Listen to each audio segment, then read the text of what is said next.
राधे राधे। प्रणाम सभी को। वसुदेव सुतं देवं कंसचाणूरमर्दनं देवकी परमानंदम कृष्णं वंदे जगद्गुरुं। नारायण नारायण नारायण।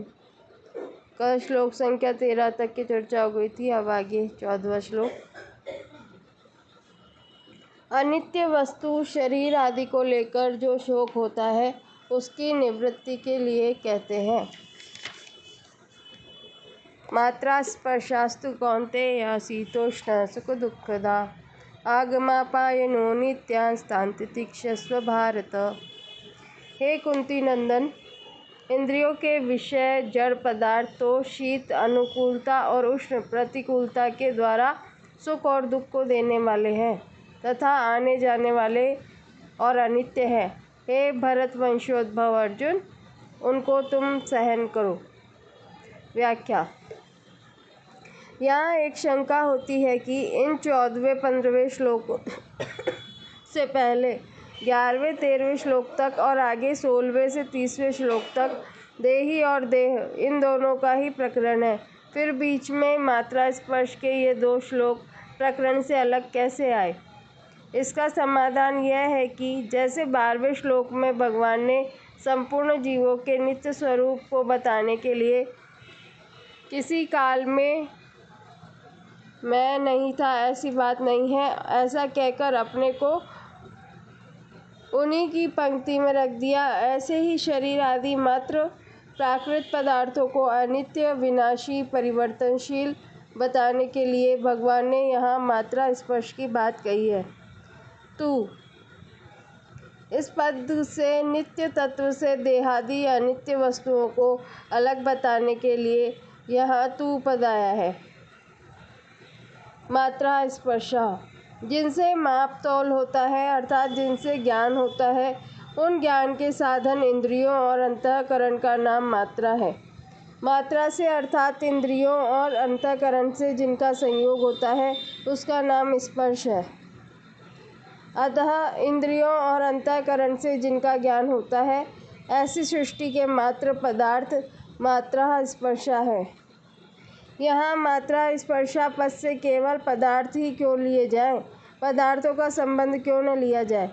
अगर हम यहाँ मात्रा स्पर्शा पद से केवल पदार्थों का संबंध ही ले तो उस संबंध को आगमापायिनः आने जाने वाला नहीं कह सकते क्योंकि संबंध की स्वीकृति केवल अंतःकरण में न होकर स्वयं में अहम में होती है। स्वयं नित्य है, इसलिए उसमें जो स्वीकृति हो जाती है वह भी नित्य जैसी ही है। स्वयं जब तक उस स्वीकृति को नहीं छोड़ता तब तक वह स्वीकृति ज्यों की त्यों बनी रहती है। अर्थात पदार्थों का वियोग हो जाने पर भी, पदार्थों के न रहने पर भी उन पदार्थों का संबंध बना रहता है। जैसे कोई स्त्री विधवा हो गई हो अर्थात उसका पति सदा के लिए पति से सदा के लिए वियोग हो गया हो, पर 50 वर्ष के बाद भी उसको कोई कहता है कि वह अमुक की स्त्री है तो उसके कान खड़े हो जाते हैं। इससे सिद्ध हुआ कि संबंधी के न रहने पर भी उसके साथ माना हुआ संबंध सदा बना रहता है। इस दृष्टि से उस संबंध को आने जाने वाला कहना बनता नहीं। अतः यहाँ मात्रा स्पर्शा पद से पदार्थों का संबंध न लेकर मात्र पदार्थ लिए गए हैं।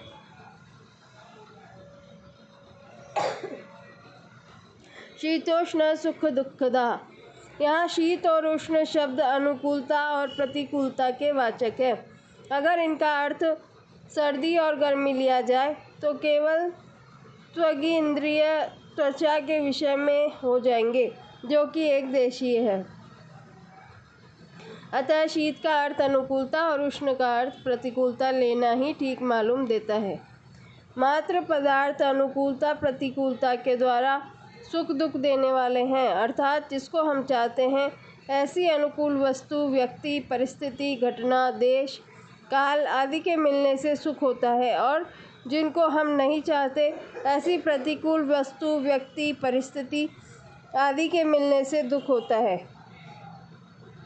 यहाँ अनुकूलता प्रतिकूलता कारण है और सुख दुख कार्य है। वास्तव में देखा जाए तो इन पदार्थों में सुख दुख देने की सामर्थ्य नहीं है। मनुष्य इनके साथ संबंध जोड़कर इनमें अनुकूलता प्रतिकूलता की भावना कर लेता है, जिससे ये पदार्थ सुख दुख देने वाले दिखते हैं। अतः भगवान ने यहाँ सुख दुखदा कहा है। आगमा पायिनः मात्र पदार्थ आदि अंत वाले, उत्पत्ति विनाशशील और आने जाने वाले हैं। वे ठहरने वाले नहीं हैं, क्योंकि वे उत्पत्ति से पहले नहीं थे और विनाश के बाद भी नहीं रहेंगे, इसलिए वे आगमापायी हैं। अनित्यः अगर कोई कहे कि वे उत्पत्ति से पहले और विनाश के बाद भले ही ना हो, पर मध्य में तो रहते ही होंगे, तो भगवान कहते हैं कि अनित्य होने से वे मध्य में भी नहीं रहते। वे प्रतिक्षण बदलते रहते हैं, इतनी तेजी से बदलते हैं कि उनको उसी रूप में दोबारा कोई देख ही नहीं सकता, क्योंकि पहले क्षण वे जैसे थे, दूसरे क्षण वे वैसे रहते ही नहीं। इसलिए भगवान ने उनको अनित्य कहा है। केवल वे पदार्थ ही अनित्य परिवर्तनशील नहीं है, प्रत्युत जिनसे उन पदार्थों का ज्ञान होता है, वे इंद्रियां और अंतःकरण भी परिवर्तनशील हैं। उनके परिवर्तन को कैसे समझे? जैसे दिन में काम करते करते शाम तक इंद्रियों में थकावट आ जाती है और सवेरे तृप्तिपूर्वक नींद लेने पर उनमें जो ताजगी आई थी वह शाम तक नहीं रहती, इसलिए पुनः नींद लेनी पड़ती है, जिससे इंद्रियों की थकावट मिटती है और ताजगी अनुभव होती है। जैसे जागृत अवस्था में प्रतिक्षण थकावट आती रहती है, ऐसे ही नींद में प्रतिक्षण ताजगी आती रहती है। इससे सिद्ध हुआ है कि इंद्रियों आदि में प्रतिक्षण परिवर्तन होता रहता है। यहाँ मात्र पदार्थों को स्थूल रूप से आगमा पायना और सूक्ष्म रूप से अनित्य कहा गया है। इनको अनित्य से भी सूक्ष्म बताने के लिए आगे 16वें श्लोक में इनको असत कहेंगे और पहले जिस नित्य तत्व का वर्णन हुआ है उसको सत कहेंगे। तान तितिक्षस्व ये जितने मात्रा स्पर्श अर्थात इंद्रियों के विषय हैं, उनके सामने आने पर यह अनुकूल है और वह प्रतिकूल है, ऐसा ज्ञान होना दोषी नहीं है, प्रत्युत उनको लेकर अंतःकरण में राग द्वेष हर्ष शोक आदि विकार पैदा होना ही दोषी है। अतः अनुकूलता प्रतिकूलता का ज्ञान होने पर भी राग द्वेष आदि विकारों को पैदा न होने देना, अर्थात मात्रा स्पर्शों में निर्विकार रहना ही उनको सहना है। इस सहने को ही भगवान ने तितिक्षस्व कहा है। दूसरा भाव यह है कि शरीर इंद्रियां अंतःकरण आदि की क्रियाओं का अवस्थाओं का आरंभ और अंत होता है तथा उनका भाव और अभाव होता है। वे क्रियाएं अवस्थाएं तुम्हारे में नहीं है, क्योंकि तुम उनको जानने वाले हो, उनसे अलग हो। तुम स्वयं जो के त्यों रहते हो, अतः उन क्रियाओं में अवस्थाओं में तुम निर्विकार रहो। इनमें निर्विकार रहना ही तितिक्षा है। परिशिष्ट भाव जैसे शरीर कभी एक रूप नहीं रहता, प्रतिक्षण बदलता रहता है, ऐसे ही इंद्रियां मन बुद्धि से जिनका ज्ञान होता है, वे संपूर्ण सांसारिक पदार्थ मात्र प्रकृति और प्रकृति का कार्य भी कभी एक रूप नहीं रहते, उनका संयोग और वियोग होता रहता है। जिन पदार्थों को हम चाहते हैं उनके संयोग से सुख होता है और वियोग से दुख होता है। जिन पदार्थों को हम नहीं चाहते उनके वियोग से सुख होता है और संयोग से दुख होता है। पदार्थ भी आने जाने वाले तथा अनित्य हैं। ऐसे ही जिनसे पदार्थों का ज्ञान होता है वे इंद्रियां और अंतःकरण भी आने जाने वाले तथा अनित्य हैं, और पदार्थों से होने वाला सुख दुख भी आने जाने वाला तथा अनित्य है। परंतु स्वयं सदा जो का त्यों रहने वाला निर्विकार तथा नित्य है, अतः उनको सह लेना चाहिए, अर्थात उनके संयोग वियोग को लेकर सुखी दुखी नहीं होना चाहिए, प्रत्युत निर्विकार रहना चाहिए। सुख और दुख दोनों अलग अलग होते हैं, पर उनको देखने वाला एक ही होता है और उन दोनों से अलग निर्विकार होता है। परिवर्तनशील को देखने से स्वयं स्वरूप की अपरिवर्तनशीलता निर्विकारता का अनुभव स्वतः होता है। यहाँ शीत शब्द अनुकूलता का और उष्ण शब्द प्रतिकूलता का वाचक है। तात्पर्य है कि ज़्यादा सर्दी पड़ने से वृक्ष सूख जाता है और ज़्यादा गर्मी पड़ने से भी वृक्ष सूख जाता है। अतः परिणाम में सर्दी और गर्मी दोनों एक ही हैं। इसी तरह अनुकूलता और प्रतिकूलता भी एक ही है। इसलिए भगवान इन दोनों को ही सहने की अर्थात इनसे ऊंचा उठने की आज्ञा देते हैं। सुख दुख हर्ष शोक राग द्वेष काम क्रोध आदि आने जाने वाले बदलने वाले हैं, पर स्वयं स्वरूप जो का त्यों रहने वाला है। साधक से यह बहुत बड़ी भूल होती है कि वह बदलने वाली दशा को देखता है पर स्वयं को नहीं देखता। दशा को स्वीकार करता है पर स्वयं को स्वीकार नहीं करता। दशा पहले भी वही थी और पीछे भी वही रहेगी, ऐसा तो है नहीं। दशा पहले भी नहीं थी और पीछे भी नहीं रहेगी, अतः बीच में दिखने पर भी वह है नहीं, परंतु स्वयं में आदि अंत और मध्य है ही नहीं। दशा कभी एक रूप रहती ही नहीं और स्वयं कभी अनेक रूप होता ही नहीं। जो दिखता है वह भी दशा है और जो देखने वाली बुद्धि है वह भी दशा है। जानने में आने वाली भी दशा है और जानने वाली भी दशा है। स्वयं में न दिखने वाला है, न देखने वाला है, न जानने वाला है, न जानने में आने वाला है। ये दिखने वाला देखने वाला आदि सब दशा के अंतर्गत है। दिखने वाला देखने वाला तो नहीं रहेंगे पर स्वयं रहेगा, क्योंकि दशा तो मिट जाएगी पर स्वयं रह जाएगा। तात्पर्य है कि दिखने वाले दृश्य के साथ संबंध होने से स्वयं देखने वाला दृष्टा कहलाता है। अगर दिखने वाले के साथ संबंध न रहे तो स्वयं रहेगा, न तो स्वयं रहेगा और न ही उसका नाम देखने वाला ही रहेगा। इसी तरह शरीर के साथ संबंध होने से ही स्वयं चिन्मय सत्ता शरीरी कहलाता है। अगर शरीर के साथ संबंध न रहे तो स्वयं रहेगा पर उसका नाम शरीरी नहीं रहेगा। अतः भगवान ने केवल मनुष्यों को समझाने के लिए ही शरीरी नाम कहा है। पूर्व श्लोक में मात्रा स्पर्शों की तितिक्षा की बात कही। अब ऐसी तितिक्षा से क्या होगा इसको आगे के श्लोक में बताते हैं। यम ही न व्यत्यन्ते ते पुरुषम पुरुषर्षभ सम दुःख सुखम धीरम सो मृतत्वाय कल्पते। कारण कि हे पुरुषों में श्रेष्ठ अर्जुन, सुख दुख में सम रहने वाले जिस बुद्धिमान मनुष्य को ये मात्रा स्पर्श पदार्थ विचलित सुखी दुखी नहीं करते वह अमर होने में समर्थ हो जाता है, अर्थात वह अमर हो जाता है। व्याख्या। पुरुषर्षभ, मनुष्य प्रायः परिस्थितियों को बदलने का ही विचार करता है जो कभी बदली नहीं जा सकती और जिनको बदलना संभव ही नहीं। युद्ध रूपी परिस्थितियों के प्राप्त होने पर अर्जुन ने उसको बदलने का विचार न करके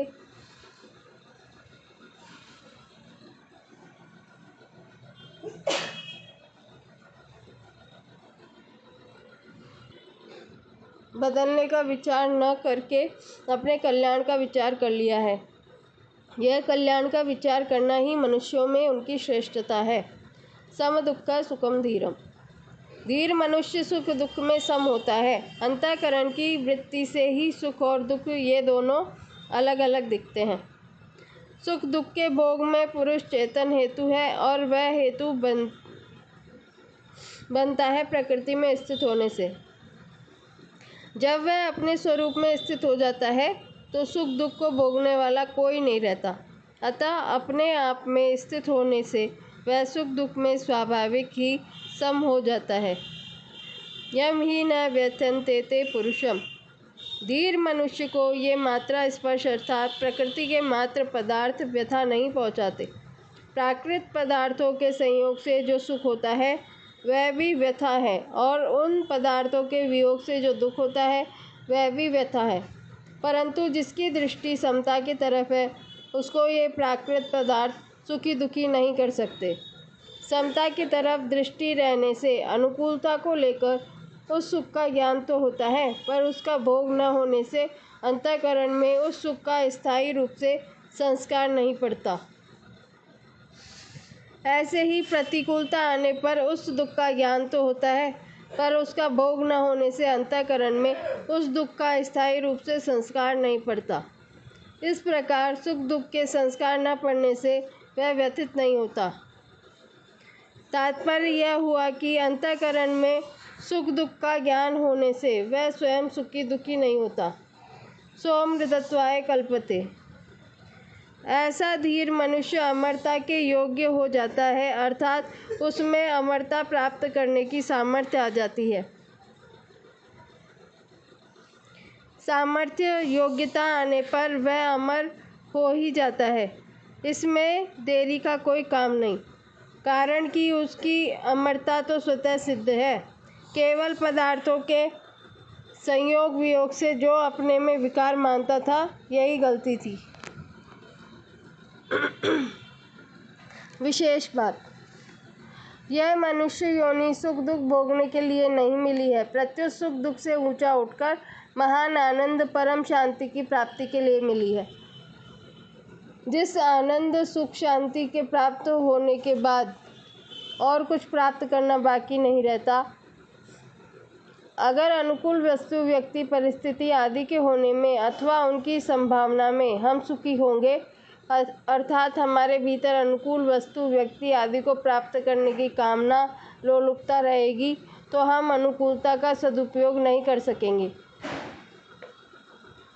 अनुकूलता का सदुपयोग करने की सामर्थ्य शक्ति हमें प्राप्त नहीं हो सकेगी, कारण कि अनुकूलता का सदुपयोग करने की शक्ति अनुकूलता के भोग में खर्च हो जाएगी, जिससे अनुकूलता का सदुपयोग नहीं होगा, किंतु भोग ही होगा। इसी रीति से प्रतिकूल वस्तु व्यक्ति परिस्थिति घटना क्रिया आदि के आने पर अथवा उनकी आशंका से हम दुखी होंगे, तो प्रतिकूलता का सदुपयोग नहीं होगा, किंतु भोग ही होगा। दुख को सहने की सामर्थ्य हमारे में नहीं रहेगी। अतः हम प्रतिकूलता के भोग में ही फंसे रहेंगे और दुखी होते रहेंगे। अगर अनुकूल वस्तु व्यक्ति परिस्थिति घटना आदि के प्राप्त होने पर सुख सामग्री का अपने सुख आराम सुविधा के लिए उपयोग करेंगे और उससे राजी होंगे, तो यह अनुकूलता का भोग हुआ। परंतु निर्वाह बुद्धि से उपयोग करते हुए उस सुख सामग्री को अभावग्रस्तों की सेवा में लगा देंगे, तो यह अनुकूलता का सदुपयोग हुआ। अतः सुख सामग्री को दुखियों के लिए ही समझें, उसमें दुखियों का ही हक है। मान लो कि हम लखपति हैं, तो हमें लखपति होने का सुख होता है, अभिमान होता है, परंतु यह सब तब होता है जब हमारे सामने कोई लखपति न हो। अगर हमारे सामने हमारे देखने सुनने में जो आते हैं वे सब के सब करोड़पति हों, तो क्या हमें लखपति होने का सुख मिलेगा? बिल्कुल नहीं मिलेगा। अतः हमें लखपति होने का सुख तो अभावग्रस्तों ने, दरिद्रों ने ही दिया है। अगर हम मिली हुई सुख सामग्री से अभावग्रस्तों की सेवा न करके स्वयं सुख भोगते हैं, तो हम कृतज्ञ होते हैं, और कृतज्ञता सबसे बड़ा पाप है। इसी से सब अनर्थ पैदा होता है, कारण कि हमारे पास जो सुख सामग्री है वह दुखी आदमियों की ही दी हुई है। अतः उस सुख सामग्री को दुखियों की सेवा में लगा देना हमारा कर्तव्य होता है। अब विचार यह करना है कि प्रतिकूलता का सदुपयोग कैसे किया जाए।